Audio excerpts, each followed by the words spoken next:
क्या भारतीय करेंसी का कमजोर होना बीजिंग में बैठे शी जिनपिंग के लिए कोई बड़ी लॉटरी साबित हो रहा है? जी हां, ये सवाल आज दुनिया भर के अर्थशास्त्री पूछ रहे हैं दोस्तों। एक तरफ जहां भारत का इंपोर्ट बिल लगातार बढ़ता जा रहा है और रुपए कमजोर होता जा रहा है, वहीं दूसरी तरफ चाइना अपने भारी ट्रेड सरप्लस और मजबूत विदेशी मुद्रा भंडार के दम पर इस संकट को एक बड़े मौके में बदल रहा है।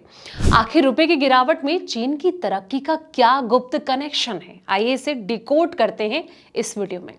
नमस्कार, मैं हूं आपके साथ संध्या अविष्ट और आप देख रहे हैं द इकोनॉमिक टाइम्स इंडिया। दोस्तों, एक्सपर्ट का मानना है कि जिस तरह से डॉलर की तुलना में रुपए में गिरावट चिंता की बात है, ठीक वैसे ही चाइना की करेंसी की तुलना में गिरावट भी भारत के लिए दिक्कत वाली बात है, क्योंकि इससे चाइना से भारत आने वाले सामानों की जो कीमतें हैं वो बढ़ सकती हैं।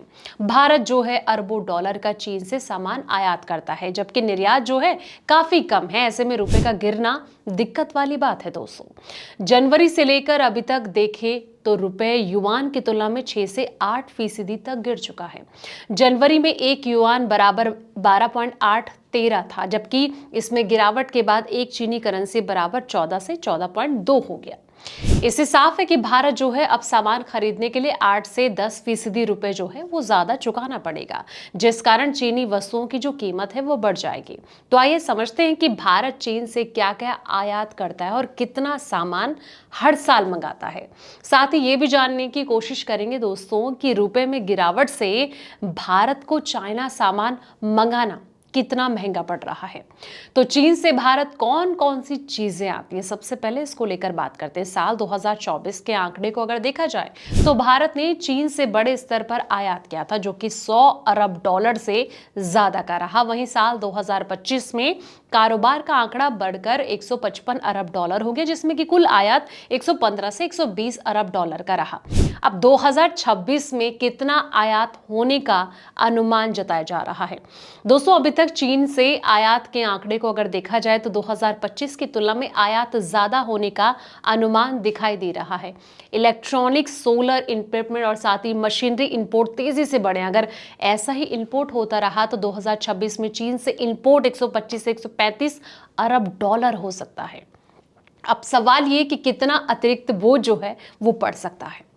दोस्तों, मान लीजिए कि साल 2025 में चीन इंपोर्ट करीब 120 अरब डॉलर था और युआन के मुकाबले रुपए 7% कमजोर हुआ, तो भारत पर अतिरिक्त बोझ 8.4 अरब डॉलर पड़ा। अगर इसे रुपए में देखें तो ये करीबन 70,000 से 75,000 करोड़ रुपए एक्स्ट्रा लागत होगा। वित्त वर्ष 2025 के आंकड़े को अगर देखा जाए तो भारत ने चाइना को करीब 14.5 अरब डॉलर का एक्सपोर्ट किया। वहीं वित्त वर्ष 2026 में ये जो आंकड़ा है वो बढ़ने का अनुमान लगाया है।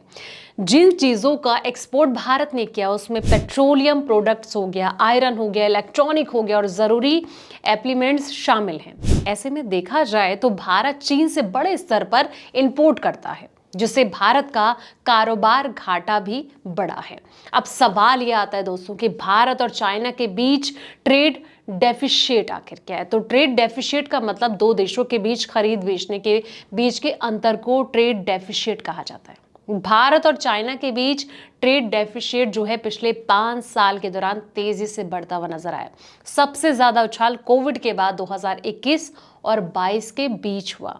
तो ऐसे में कहीं ना कहीं जिस तरीके से रुपए पिटता जा रहा है उसका फायदा क्या चाइना को मिल रहा है?